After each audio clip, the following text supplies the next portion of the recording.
कल ट्विंकल और मैं डिस्कशन कर रहे थे कि यार इतने मायने होते हैं क्या प्रेम के, जितनी चर्चा हो चुकी है, और सुन के लगा कि हाँ होते हैं। तो मैं पूछा ट्विंकल से कि क्या बोलेंगे क्या अपन।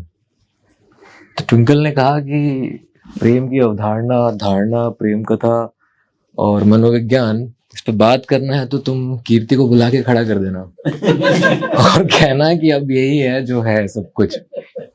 तो मैं बस यही कहूंगा कि वक्तव्य मेरा थोड़ा अलग है, जो मैं प्रेम के बारे में कहना चाह रहा हूँ, और कहानी जो मैंने चुनी है उस पे अलग मैं बात करूंगा। तो जैसे हालांकि सबने किया है कि वक्तव्य और जब आप अपनी चुनी हुई कहानी बात करते हैं उसमें कुछ एक पैरेलल्स मिलते हैं।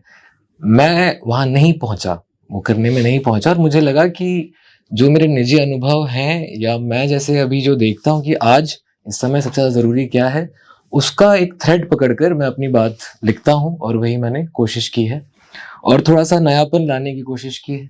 बहुत भारी शब्द नहीं थे मेरे पास तो इस्तेमाल भी नहीं किए।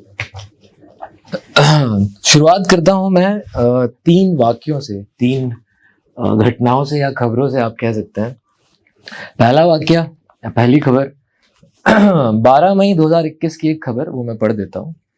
केरल, लॉकडाउन में पत्नी और बच्चे से दूर होने से परेशान था शख्स, बस चुराकर मिलने चल पड़ा। इस खबर की हाइलाइट्स हैं: 4 जिलों की पुलिस को चकमा देने में रहा कामयाब, और पुलिस की पूछताछ पर कहा कि प्रवासी मजदूरों को लेने जा रहा है। 5वें जिले में वो पकड़ाया और उसे वापस भेजा गया। वो अपनी पत्नी और बच्चे से नहीं मिल पाया, है ना। ये थी पहली छोटी सी खबर। ये है वो शख्स जो, है ना, बस के ऊपर लिखा है पीपी, ये वो शख्स है।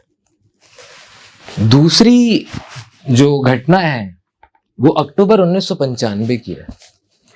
मैसाचुसेट्स मेमोरियल हॉस्पिटल, 2 नवजात जुड़वा बच्चे, बहनें पैदा हुई हैं, और वो तय समय से 12 हफ्ते पहले पैदा हो गई हैं। दोनों का वजन मात्र 2 पाउंड। दोनों को अलग अलग इंक्यूबेटर्स में रखा गया है। एक बच्ची प्रोग्रेस दिखा रही है, उसका वजन धीमे धीमे बढ़ रहा था, पर जो दूसरी बच्ची थी वो लगातार मृत्यु की तरफ खसकते जा रही है। उसका चेहरा नीला पड़ रहा था, सांस लेने में तकलीफ हो रही थी। उस समय जो नर्स वहां पर थी उस रूम में, उसने बच्ची को पकड़कर तुरंत गले से लगाया, उसे कंबल में रखा, उसकी नाक पर सक्शन लगाया कि अगर सांस लेने में कुछ तकलीफ हो रही हो तो वो बाहर आ जाए सक्शन पंप से। But nothing worked. बच्ची आंखों के सामने नीली पड़ रही थी। This baby was about to die. उसका शरीर ठंडा पड़ते जा रहा था। नर्स या तो उसे मरते हुए देख सकती थी, या अपने इंट्यूशन पे जो उसको उस समय दिमाग में आ रहा था उस पर कुछ कर सकती थी। अचानक उसने हेल्दी बेबी को उसके इंक्यूबेटर से निकाला, और जो स्ट्रॉन्ग बेबी था उसके इंक्यूबेशन चैम्बर से उसे निकाला और दम तोड़ती बच्ची के बगल में लिटा दिया। स्वस्थ बच्ची सो रही थी, उसे नहीं पता था कि उसके चैम्बर से निकाल के दूसरे चैम्बर में रख दिया गया है। तो ये जो मजबूत बच्ची थी जिसका वजन धीरे धीरे बढ़ रहा था, उसने धीरे से अपना एक हाथ उठाकर अपनी मरती हुई बहन के कंधों पर रख दिया। कुछ ही क्षणों में कमजोर बच्ची का हार्ट रेट नॉर्मल हो गया। उसके शरीर में खून दौड़ने लगा, ब्लड ऑक्सीजन लेवल ऊपर आने लगा, गाल लाल होने लगे वापस, जो अब तक नीले पड़ रहे थे। बड़ी बहन उसे गले लगाए सोते रही, और दूसरी उतनी ही जिंदा होते रही। यह है ब्रिल और कायरी की कहानी, जिसने मेडिकल साइंस को काफी हद तक बदला। Power of touch. आप द रेस्क्यूइंग हग गूगल कर सकते हैं। ये 1995 की घटना है। ये मैं छोटी सी तस्वीर है वो दिखा देता हूं आप लोगों को। ये वो 2 बच्चियां हैं, द रेस्क्यूइंग हग। तो यूरोप में ये कॉमन था कि जुड़वा बच्चे पैदा होते हैं तो उन्हें साथ में रखिए। अमेरिका में नहीं था। तो इसके बाद से काफी किताबें लिखी गई कि बच्चे पैदा करने के बाद जितना वो शरीर अपने पेरेंट्स की शरीर की गर्मी के निकट रहेंगे उतने स्वस्थ रहेंगे, उनको उतना अच्छा लगेगा। और तीसरा मेरा निजी अनुभव है। तो कुछ सालों पहले, 6-7 सालों पहले, मुझे लगता है कथादेश में मेरी पहली कहानी छपी थी, आधे का पूरा हो जाना। तो हमारे घर में दूर दूर तक कोई लिखने वाला नहीं, तो मेरे लिए तो बड़ी वैसी बात थी कि कहानी छप रही है, बड़ी अच्छी पत्रिका है, और मैं वेट कर रहा था कि वो पत्रिका घर पहुंचेगी, घर वाले पढ़ेंगे। तो कोई तो कुछ कहेगा। पत्रिका आ गई, सामने के टेबल पे रखी रही दिन भर। लोग आए, देखा नाम वाम, पर किसी ने कहानी नहीं पढ़ी, किसी ने कुछ भी नहीं कहा मुझे। यार गजब लोग हैं। मतलब मैं अपने माता पिता के बारे में बात कर रहा हूँ कि मतलब कहानी छपी है और किसी को कुछ तो बोलना चाहिए। मैंने भी किसी को फोर्स नहीं किया कि आप पढ़िए बताइए, नहीं तो समझना चाहिए इंसान को कि बेटे की कहानी छपी है, पढ़िए आप यार, थोड़ी ऐसी बात थोड़ी ना यार। वो दिन निकल गया। अगले दिन मैं मेरा ही काम था दूध लेने जाना, मैं डेयरी पे पहुंचा तो दूध वाले जो चाचा हैं, बंसी चाचा, वो बैठे हुए थे। उन्होंने दूध के पैकेट ऐसे रखे जैसे गुस्से में हो, थप करके आवाज आई। तो मैं देखा उनकी तरफ, मैंने कहा कि आपसे एक शिकायत है। मैंने क्या? बोले पिताजी को काहे जाने दिए। मैं बोला क्या? पिताजी को काहे जाने दिया? आप थोड़ा रोक के मना लेते तो रुक जाते ना। तो बोला कहाँ जाने दिया पिताजी को? बोले कहानी में जब पिताजी आते हैं तो आप उनको रोकते नहीं है, वो बनारस जा रहे हैं, आप पत्नी को उतार लेते हैं। ये आजकल की जो जनरेशन है उसका प्रॉब्लम है। तो मैं बोला ठीक है। मैं मेडिकल पे गया, अम्मा के छालों की दवाई लेनी थी और वो मेडिकल वाला मुझे बोला कि वो कमरे में चले जाते हैं जब दोनों, पति आया स्टेशन अपनी वाइफ को लेने और दोनों एक छोटा सा यात्रा करके टांगे पे बैठ के अपने घर चले जाते हैं और पत्नी उसको अलग अलग आयाम दिखाती है जो इस कमरे में संभावनाएं हो सकती हैं। उतनी कहानी थी, वही कहानी खत्म हो जाती है। तो कहता है कि वो आए, उसके बाद क्या हुआ आगे? मतलब वहां तो जीवन चालू है, उसके बाद क्या होगा? अब मैं जब पीछे मुड़ा तो पिताजी हाफ पैंट पहने हुए, कथादेश की पत्रिका उनके बगल में दबी थी और जब तक मैं उठा वो पूरे मोहल्ले को पढ़ा चुके थे। ठीक है। तो इन तीनों घटनाओं में कुछ ऐसा बहुत गहरी वैसी बातें नहीं है और आपस में कोई संबंध भी नहीं है, पर सबका नेचर भी अलग है। बस एक कॉमन फैक्टर है सभी में, हर घटना में एक पैटर्न टूटता है। वो आदमी अपनी पत्नी से नहीं मिल पाता, कैसे मिलता? इतने नियम थे, तो वो बस चुरा कर निकल जाता है। दूसरे घटना में एक प्रोटोकॉल था जिसे सब मानते हैं कि सब मानते हैं वो नियम है, आप नहीं तोड़ेंगे उस नियम को, पर नर्स उस प्रोटोकॉल को तोड़ती है, जिससे मेडिकल साइंस लगभग चेंज हुआ है। तीसरी घटना में मैं पिताजी से कुछ शब्द सुनना चाह रहा था, माँ से कुछ शब्द सुनना चाह रहा था, पर वो मेरी एक्सपेक्टेशन को तोड़ के कुछ और करते हैं। तो जब भी हम उस भावना की बात करते हैं जिसे हम सब प्रेम कहते हैं, त्याग, समर्पण, मासूमियत, ये सब होती है उसमें, पर मुझे लगता है एक तरह का ह्यूमर भी होता है प्रेम में। प्रेम अचंभे में ज्यादा डालता है क्योंकि प्रेम पैटर्न को तोड़ता है। शायद इसलिए जो लोग समाज में क्रांति के बारे में सोचते हैं, प्रयासरत भी हैं कि सरकार से परेशान है, क्रांति आनी चाहिए, हड़ताल पे बैठते हैं, वो एक पैटर्न को तोड़ना चाहते हैं। हमारे यहाँ मांग मनवाने के लिए हम काम नहीं करते, हम हड़ताल पे बैठ जाते हैं, काम रुक जाता है। चीन में ठीक इसके उलट, ज्यादा काम करते हैं, ओवर प्रोडक्शन करके उस प्रोडक्ट की वैल्यू गिरा देते हैं। तो अलग अलग जगहों पर पैटर्न अलग अलग तरीके से टूटता है, पर मुझे लगता है कि इस तरह से प्रेम एक आंतरिक क्रांति है, एक तरह की दीप्ति जो बहुत निजी होती है पर पूरे समूह को प्रभावित कर सकती है, बेहतर बना सकती है। तो ये इंट्रोडक्शन था। अब जो मेरा वक्तव्य है उसकी मैं शुरुआत करता हूँ। उसको मैंने नाम दिया है मेट्रो की मीठी महक और 15,000 साल पुरानी हड्डी। तो जो मैं बात करना चाहता हूँ वो इन शब्दों के आसपास घूमेगी। मेट्रो की मीठी महक, 15,000 साल पुरानी हड्डी और अगर समय मिला तो दिद्दा का STD-PCO। तो हम हमेशा कहते हैं जब भी बात करते हैं कि आज के इस तेज दौर में, आज के इस समय में चीजें बहुत जब तेजी से बदलते जा रही हैं, हम ये करने में असफल हैं, हम वो नहीं कर पा रहे हैं। पर मुझे लगता है, वाकई लगता है कि अब हम जिस जगह पे खड़े हैं वाकई बहुत तेज गति से चीजें घट रही हैं हमारे आजू बाजू। हम सोचने लगे हैं कि हम 1 महीना या 1 साल ही जी पाएंगे। भाई हम 70 साल जीते हैं। मुझे नहीं समझ में आता कि इस बात की जल्दी है। तो इस वक्तव्य में प्रेम की मैं उतनी ही बात करूंगा जितनी डरावनी फिल्मों में भूतों के दर्शन होते हैं, न्यूनतम, कम से कम। प्रेम शब्द का इस्तेमाल, बातें प्रेम पर ही आधारित होंगी। प्रेम उतना ही होगा जितना जरूरी है स्वाद अनुसार। तो मैं बंबई में रहता हूँ और जब भी मैं ऑफिस निकलता हूँ कांदीवली ईस्ट से और हाईवे क्रॉस करते ही गोरेगांव चालू होता है, तो मुझे सिर्फ इमारतें दिखती हैं, और इमारतें भी सीमेंट वाली नहीं, आजकल कांच की होती है। तो ये जो हमारा अब कांच की इमारतों का समाज है, जिसकी खिड़कियों पर लटक कर मजदूर दिन रात खिड़कियां साफ करते हैं, हम अंदर एसी के दफ्तरों से देखते हैं उनको, वो बाहर लटके हुए हैं और वो साफ कर रहे हैं।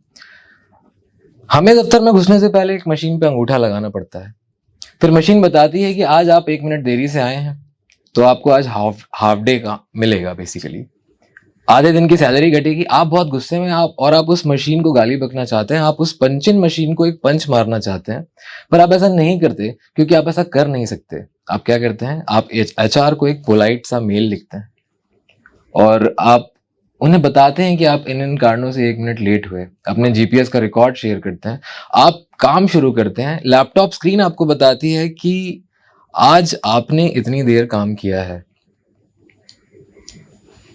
स्मोकिंग कॉर्नर पर आप जाते हैं, बेवजह अपने फोन को स्क्रॉल करते हुए सिगरेट पीते हैं। इन इमारतों में गूंजती कबूतरों की आवाज आप में और विषाद भरती है। जब आप ऑफिस से निकलते हैं तो पंचिंग मशीन आपको वापस से याद दिलाती है कि आज आपने इस जगह पर रोज से कम समय बिताया।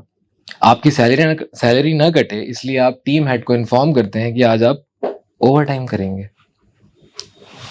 पर 8:30 बजे आपको एक अजीब सी गंध याद आती है, मीठी चॉकलेटी, जैसे भूख याद आ रही हो। आप याद करने की कोशिश करते हैं पर मामला जटिल हो गया है। आप गंध को कैसे याद कर सकते हैं? वो तो सिर्फ आदिम रात्रि की महक में रेणु ही याद दिला पाए थे। आपको याद नहीं है, पर इतने बजे शरीर को आदत हो गई है उस गंध की और उस स्वाद की। दरअसल मरोल नाका से मेट्रो पकड़कर लाइन बदलने के लिए आप वेस्टर्न एक्सप्रेस मेट्रो पर उतरते हैं और वेस्टर्न एक्सप्रेस मेट्रो से नीचे निकलते ही एक इलाका है जहां पे चॉकलेट और शुगर से एकदम लबालब भरे हुए वॉफल्स मिलते हैं, और उस चॉकलेट की महक उस इलाके में एकदम हमेशा 8:30 9:30 आपको हमेशा सूंघने को मिलती है। और नीचे उतरते एक तरफ मैकडी और दूसरी तरफ केएफसी के फ्राइड चिकन बर्गर्स हैं। तो दफ्तर से लोग नहीं लौटते, थके हारे भूखे शरीर लौटते हैं। इन्हें जंक फूड की महक बहुत प्रेम से बुला लेती है। जहां सबसे ज्यादा दफ्तर होते हैं वहीं सबसे ज्यादा शराब की दुकानें भी होती हैं। तो मार्केट, मुझे लगता है आपके साथ, हम सब के साथ एक तरह का पावलोव एक्सपेरिमेंट कर रहा है। कैसे? एक कुत्ते को एक कमरे में बंद कीजिए, आप घंटी बजाइए, उसे खाना दीजिए। अगले दिन भी यही कीजिए, कुत्ते को एक कमरे में बंद कीजिए, एक घंटी बजाइए, फिर उसे खाना दीजिए। उसके दिमाग में पैटर्न बन जाएगा कि जब भी वो घंटी बजेगी उसे खाना मिलेगा। अब आप क्या कीजिए, आप सिर्फ घंटी बजाइए। घंटी के बजते ही कुत्ते के शरीर में हार्मोन्स रिलीज होंगे जिससे वो एक्साइटेड महसूस करेगा। अब आप उसे खाना मत दीजिए, उसकी जीभ से सलाइवा टपकने लगेगा। और अगर आप घंटी बजाते रहे और खाना नहीं दिए तो एक दिन वो कुत्ता आक्रामक भी हो सकता है। अब एक बार इस घंटी को अपने फोन की नोटिफिकेशन से रिप्लेस कर लें। लाइक्स, शेयर, कमेंट की इस दुनिया में जैसे ही बेल आइकन की आवाज आपके फोन में आती है, आपका ब्रेन सैल्यूएट करता है, क्योंकि एप्स आपके बिहेवियर का डेटा तैयार रखते हैं। आप जिस तरह की जीन्स पसंद करते हैं से लेकर आप किस तरह के घर में रहना चाहते हैं। तो बात यह है कि होमोसेपियंस के समूचे इतिहास में कभी ऐसा नहीं हुआ कि किसी तकनीक ने हम सबके सोशल बिहेवियर को ऑल्टर कर दिया हो। पर पिछले 20 सालों में मैंने सबसे बड़ी घटना होते यही देखी है। आपके जीवन, आप जो भी बेसिक फंडामेंटल नीड्स होती हैं हमारे जीने का तरीका, आपका लाइफस्टाइल, आपका खाना, आपकी नींद, आपकी इनसिक्योरिटीज जो आप अपने बहुत घनिष्ठ मित्रों से शेयर करते हैं, वो अब सब कुछ बाहर बिक रहा है। सब कुछ बिक रहा है, विज्ञापनों ने हमें घेर रखा है। आजकल एक अजीब व्याकरण को फॉलो करते हैं। एक उदाहरण देता हूँ, रणवीर सिंह का एक एड है जिसमें वो फोटोग्राफर की भूमिका निभा रहे हैं। वो फैमिली फोटो ले रहे हैं। पूरे परिवार ने कुर्ता पैजामा और एथनिक कपड़े पहन रखे हैं, सिवाय एक आदमी के जिसने थोड़ा डल सा सूट पहन रखा है। फोटोग्राफर उस आदमी को फ्रेम से बाहर कर देता है और कहता है कि अरे आप शादी में आना तो तैयार होकर आइए। अब वो आदमी उस फ्रेम का हिस्सा नहीं बनता, उसे जमात में शामिल होने के लिए मान्यवर का वो सूट खरीदना ही पड़ेगा। अगर आप स्टॉक मार्केट में पैसा नहीं लगाते तो आप गरीब रह जाएंगे। म्यूचुअल फंड के बारे में आपको नहीं पता तो आपका बेड़ा गर्क हो जाएगा। हर विज्ञापन आपसे बहुत बड़ा है, आपको खरीदना चाहता है और फिर आप ही को बेचना चाहता है। हर होर्डिंग आपको इंटिमिडेट करता है, विशालकाय चमकता हुआ। कभी गौर करना, आप बांद्रा हाईवे पर लगे हुए एक एक होर्डिंग बोर्ड के महीने का किराया 5 से 15 लाख के आसपास है। वो चमकते हैं जैसे कीड़े चमकती हुई चीजों की तरफ खींचे चले जाते हैं, वैसे हम भी इन विज्ञापनों की तरफ खींचे चले जाते हैं। मैंने कहा कि हर कोई कुछ बेच रहा है। अंधेरी स्टेशन अब अंधेरी नहीं, LIC अंधेरी के नाम से जाना चाहता है। घाटकोपर वीओ घाटकोपर के नाम से जाना जाता है। जी हाँ, स्टेशन एक रशियन स्टार्टअप है जो स्पेस में एडवर्टाइजमेंट करना चाहता है। कल्पना कीजिए पूर्णिमा का चांद चमक रहा है और उस पर कोका कोला की छवि उतर आए, या फिर रात के आसमान में आपको चलती हुई BMW रात के आसमान में दिखाई दे। मुझे लगता है कि फिलोसॉफिकली हम सभी लोग एक बहुत इंटरेस्टिंग जगह पर खड़े हैं, एक अजीब से सामाजिक और राजनीतिक मोड़ पर। रशिया यूक्रेन युद्ध, इजराइल गाजा लेबनान, चुनाव हारने के बाद एक हारा हुआ प्रेसिडेंट अपने फॉलोअर्स को कैपिटल हाउस पर अटैक करने के लिए भेज देता है।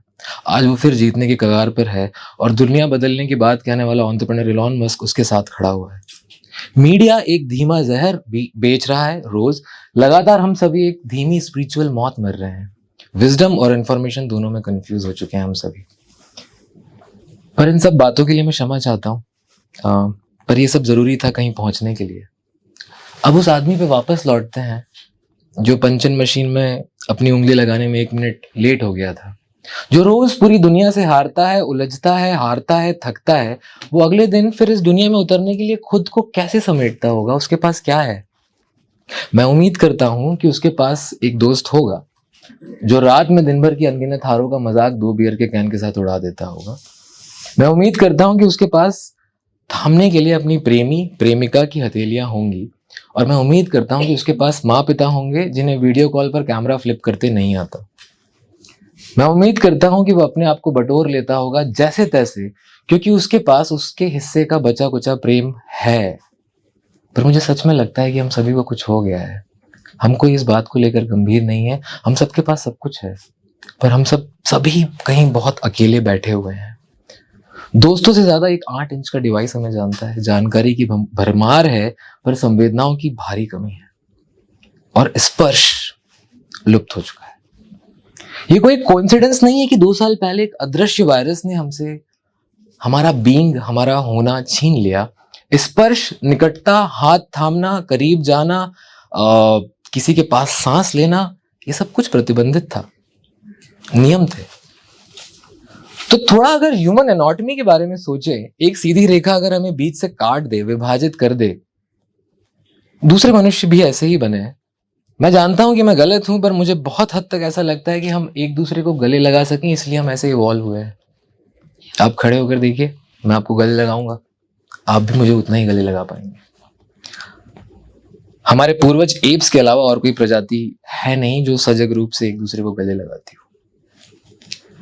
तो मैं सोचकर अचंभित रह जाता हूं कि जितने युद्ध हुए हैं आज तक, न जाने कितनी सीमाएं लांघ दी गई, बर्बरता से कितनी हत्याएं कर दी गई, फिर भी हम सब बचे हुए हैं किसी ना किसी तरह से।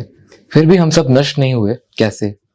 तो कैसे ना कहूं, पूरे विश्वास से कि ये सब होने के बाद भी जरूर कहीं ना कहीं किसी पेड़ की खोह में छिपकर ही सही, पर हमने अपने अपने हिस्से का प्रेम थोड़ा ज्यादा किया है, इसलिए हम बचे हुए हैं, इसलिए हम शायद अब तक नष्ट नहीं हुए। एक सेकंड, क्या शब्द बोला आपने? हमने अपने हिस्से का प्रेम थोड़ा ज्यादा किया। अच्छा जी।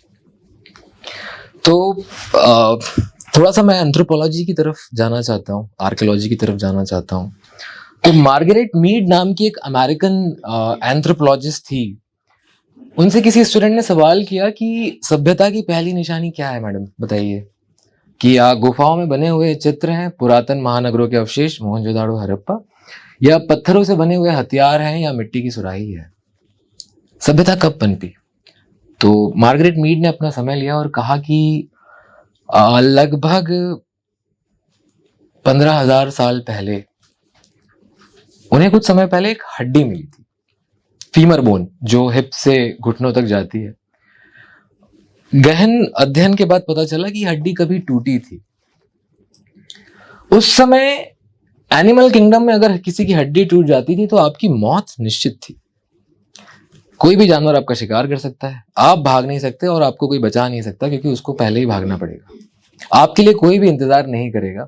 पर अगर एक टूटी हुई हड्डी वापस जुड़ पाई तो ये इस बात का सबूत है कि कोई एक किसी दूसरे के लिए रुका था, कोई एक किसी दूसरे को अकेला छोड़कर भागा नहीं था, कोई एक था जो दूसरे के दर्द को समझता था, कोई एक था जो प्रेम करता था, और वहीं सभ्यता पनपी है। सभ्यता के पनपने के पीछे और भी कारण है, पर प्रेम बहुत बड़ा कारण है।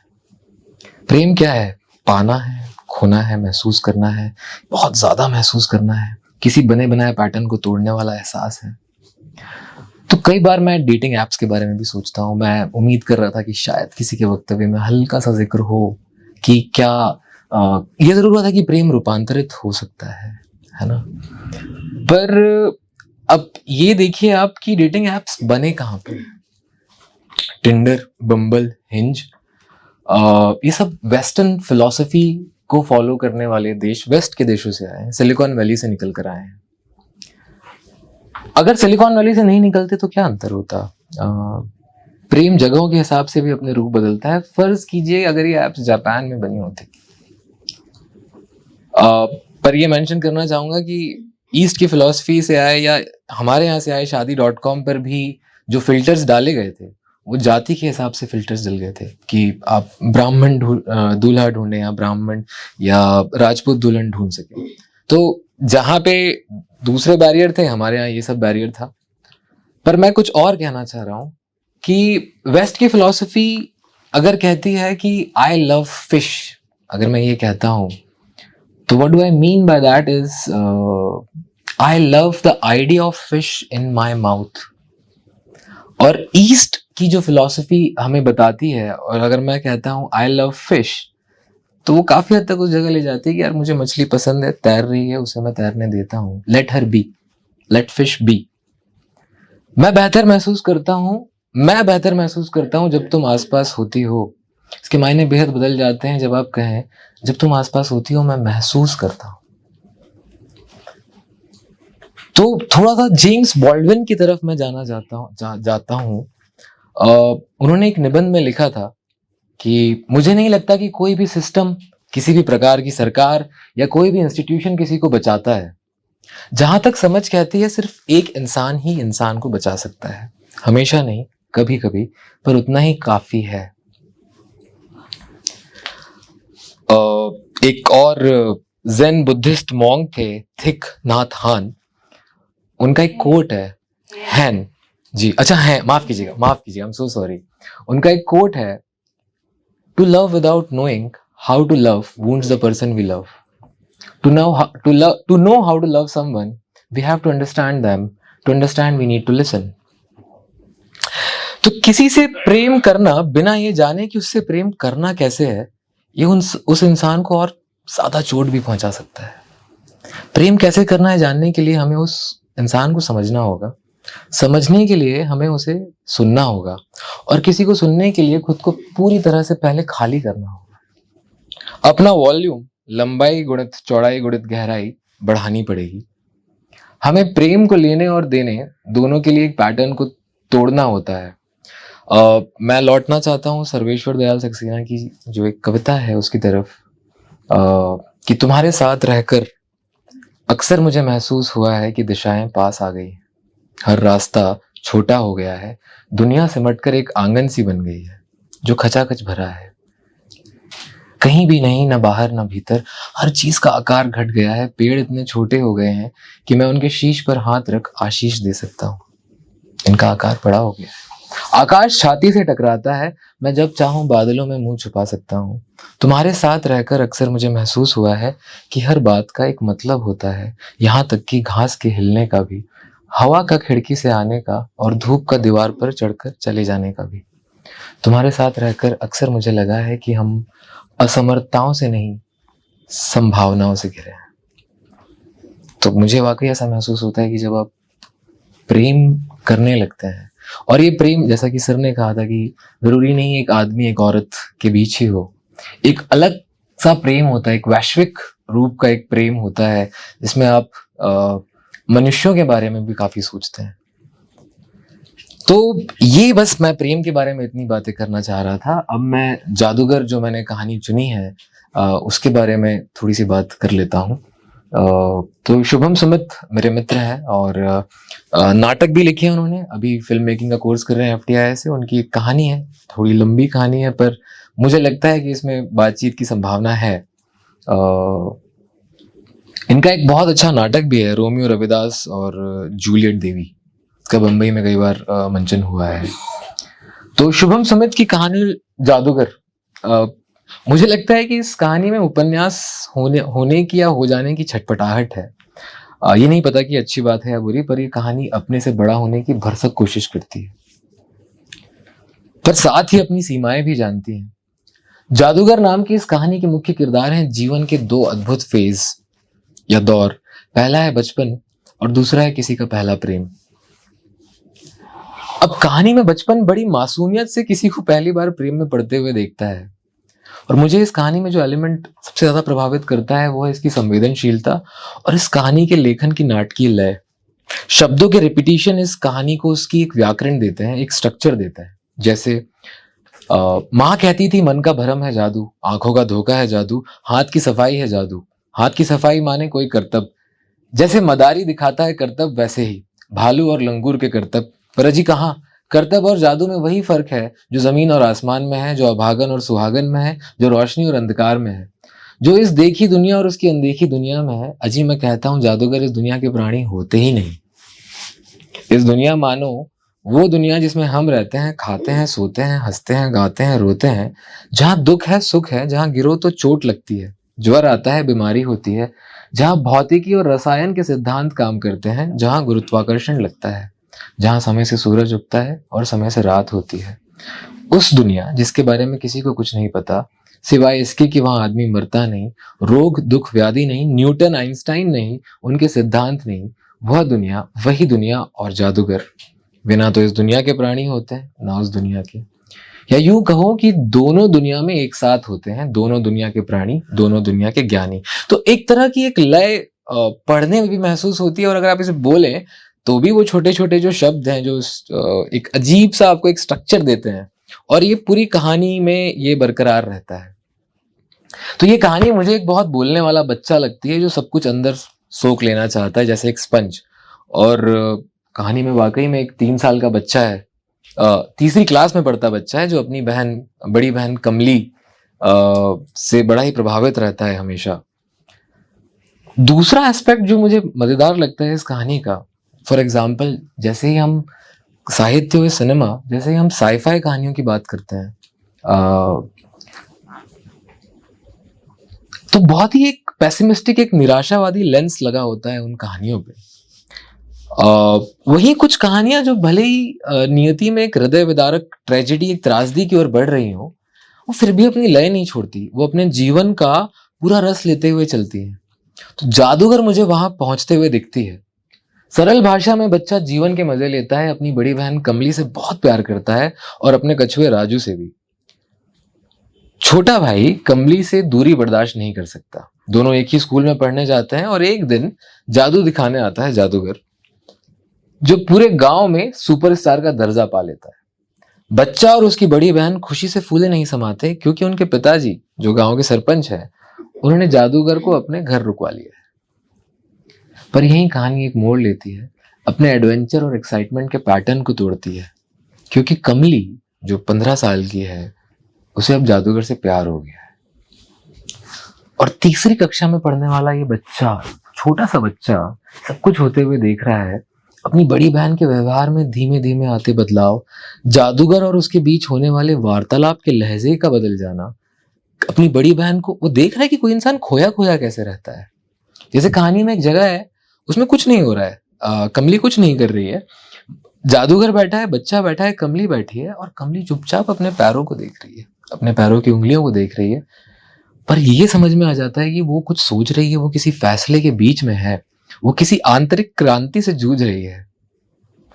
छोटा भाई बहन को अपने क्योंकि बहन का जो जुड़ाव है वो जादूगर से ज्यादा हो गया है, और छोटा भाई पूरी कोशिश कर रहा है कि वो बहन को अपने खेमे में ले आए।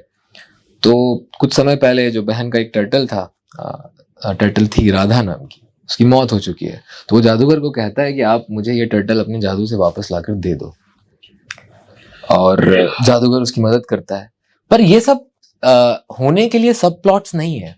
अगर आप पढ़ते जाएं तो ये एक बड़ा रहस्य है, और चीजें परत दर परत खुलते चली जाती हैं कि वो जो हुआ था वो क्यों हुआ था।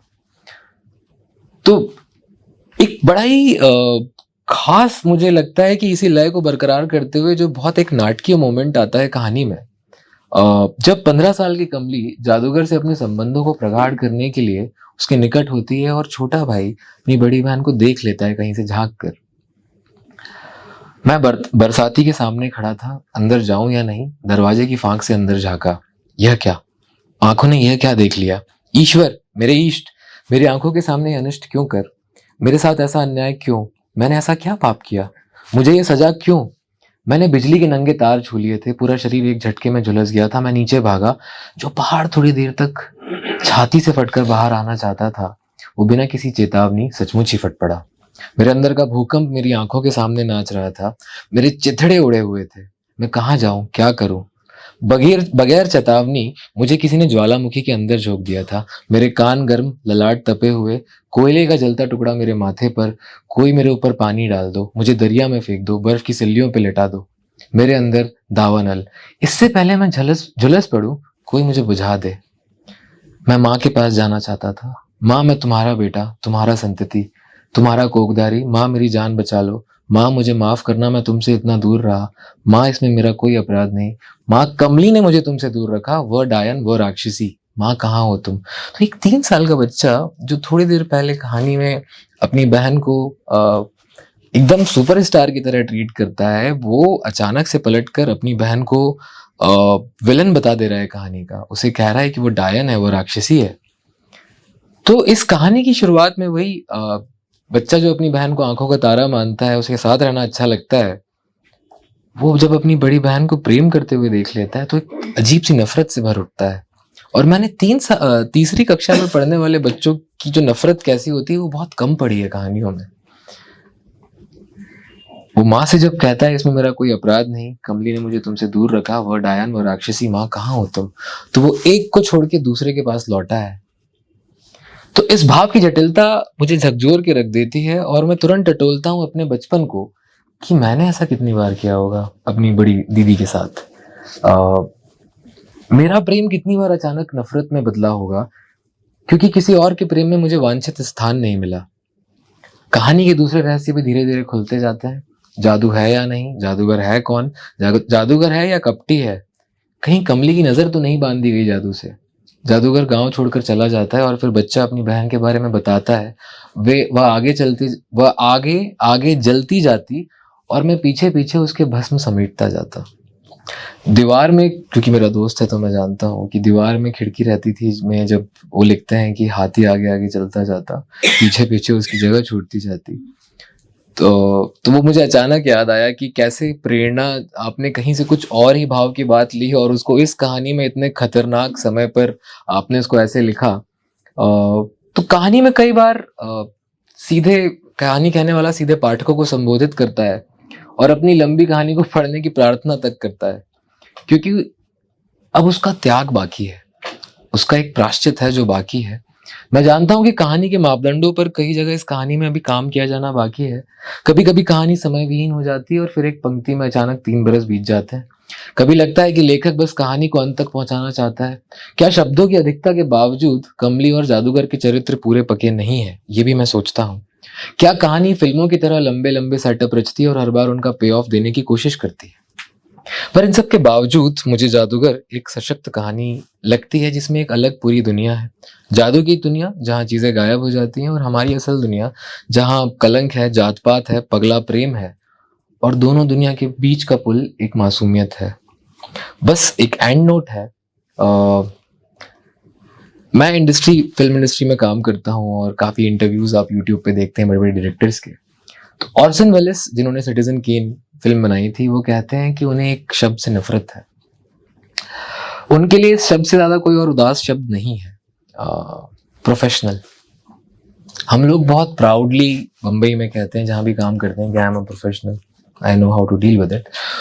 ऑर्सन वेलेस कहते हैं कि इससे ज्यादा कोई उदास शब्द नहीं है। उन्हें एक दूसरे शब्द से ज्यादा प्यार है, एमेच्योर या एमेटोर, जो लैटिन भाषा में अमोर से आया है, जिसका शब्द है अर्थ है प्रेम करने वाला। तो आज की इस प्रोडक्टिविटी सेंटर्ड इंडस्ट्री में जो पूर्ण रूप से नकारा हुआ अर्थ लिए हुए घूमती रहती है, मुझे जादूगर एमेटोर कहानी लगती है। बिल्कुल एक नकारात्मक लहजे में ये बात नहीं कह रहा। मुझे लगता है कि हम सभी को डूब कर अपने विवेक को, अपनी अवेयरनेस को, अपनी सेंसिबिलिटीज को दांव पे लगाकर अपने स्व को एक शर्त पे रखकर प्रेम कहानियां लिखनी चाहिए। उस बस चोर जैसे जो नियम तोड़कर अपनी बीवी से मिलने निकल गया था बस चुरा कर, दोनों जुड़वा बहनों के जैसे जो अपने को भरपूर गले लगाती हैं, या पिताजी जैसे जो शब्दों के उस पार जाकर चुपचाप प्रेम करना जानते हैं। तो मैंने बहुत अलग अलग जगहों में, अलग अलग दिशाओं में जाके अलग अलग तरीके से बात करने की कोशिश की, पर कोशिश हमेशा ये रही कि कहीं छुअन, स्पर्श, एक दूसरे का ध्यान रखना, मनुष्यता क्या होती है, ये आधार में कहीं कहीं मिल जाए। पर अगर मैं बहुत नहीं समझा पाया हूं तो एक आखिरी एक छोटी कविता है जिसके आधार पर मैं ये इस प्रेम के फाउंडेशन की बात करना चाहता हूं, जो इस पूरे विश्व से है, मनुष्यों से है। यह है दिद्दा का पीसीओ और जादुई टेलीफोन। अब मेरा वक्तव्य लगभग समाप्त हो चुका है। ये छोटा सा बोनस है जो मैं बस सुनाना चाहता हूं आप लोगों को, क्योंकि मेरे पास माइक है तो मैं सुनाऊंगा। दिद्दा का पीसीओ और जादुई टेलीफोन।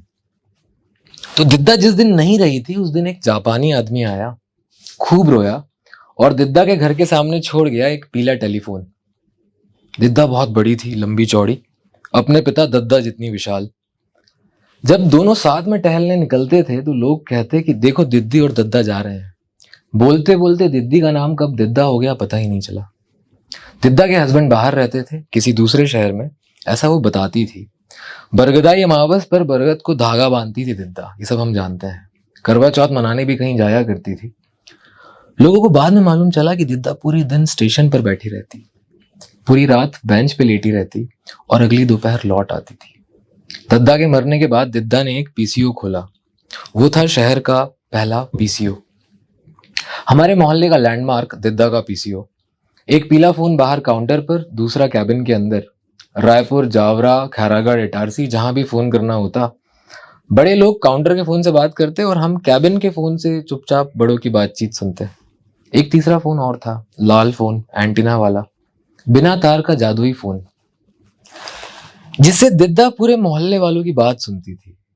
मोहल्ले वाले अपने रिश्तेदारों का नंबर लिए बिना दिद्दा के पीसीओ पहुंच जाते थे। दुकान में हर जगह सबके नंबर ही लिखे हुए थे। हमारे रिश्तेदारों के नंबर अंदर चिपके थे कैबिन में। ऐसा लगता था कि दिद्दा की दुकान के सारे नंबरों को अगर मिला दें तो आप इन्फिनिटी तक पहुंच। हमारे गणित के शिक्षक दिद्दा से संख्या उधार लेने भी आते थे। एक बार खाली दोपहर में जब दिद्दा किसी से बात कर रही थी तो मैंने चुपचाप कैबिन के एक फोन से सुना था। दिद्दा किसी अफगानी आदमी को एक कविता गाकर सुना रही थी, जो तुम आ जाते एक बार। दिद्दा शर्मा रही थी। कविता के खत्म होने पर वो आदमी बहुत जोर से हंसा था, मैं भी हंसा था। दिद्दा के हाथ के 2 तमाचे गाल पे छप गए थे, पर उन्होंने 2 चॉकलेट दी और मुझे भगा दिया। उसके बाद से दिद्दा जब भी मिलती तो 2 चॉकलेट दिया करती थी। दिद्दा ने मुझे बताया था कि उनका फोन जादुई है, बिना तार जोड़े दुनिया के किसी भी आदमी की बात सुन सकती थी दिद्दा। अब तक शायद पूरी दुनिया के हर इंसान से उनकी बातचीत हो चुकी थी। मेरी बात दिद्दा ने अफ्रीका में किसी औरत से करवाई थी। ना उसे कुछ समझ में आया था ना मुझे, पर अनभिज्ञ भाषा का कानों में पढ़ना बहुत ही रहस्यमयी था। हो सकता है कि उसने मुझे यूनिवर्स के सबसे बड़े राज बता दिए हो। दिद्दा सबको जानती थी, दिद्दा को कोई नहीं जानता था। हम सब एक दूसरे के साथ थे, दिद्दा अलग अकेली थी। समूची दुनिया के अनगिनत देश में रहने वाले अकेले लोग ये बात जानते थे कि जब दिद्दा नहीं रही तो उनके घर के सामने एक जापानी आदमी आया और पीला टेलीफोन छोड़कर चला गया, एंटीना वाला। मैंने फोन उठाकर कान पर रखा, उस तरफ से कुछ आवाज आई, हेलो दिद्दा। दिद्दा बोल रही हैं? मैंने पूछा। दिद्दा जा चुकी थी। दिद्दा दुनिया की सारी भाषाओं में अपना अकेलापन मुझे सुना रही थी। बारी बारी से पूरे मोहल्ले ने दिद्दा से बात की। दिद्दा जीवित नहीं थी, पर हमारी दिद्दा हम सबसे बात करके बहुत खुश थी। तो ये एक वही वैश्विक रूप से प्रेम करना और रहस्यों में थोड़ा सा रोमांटिसाइजेशन है ये, कि दुनिया कैसे पनपी, अफ्रीका में क्या था, अमेज़न क्या था। पर हाँ, यही मैं अपनी बात अब खत्म करना चाहूँगा। बस, थैंक यू सो मच।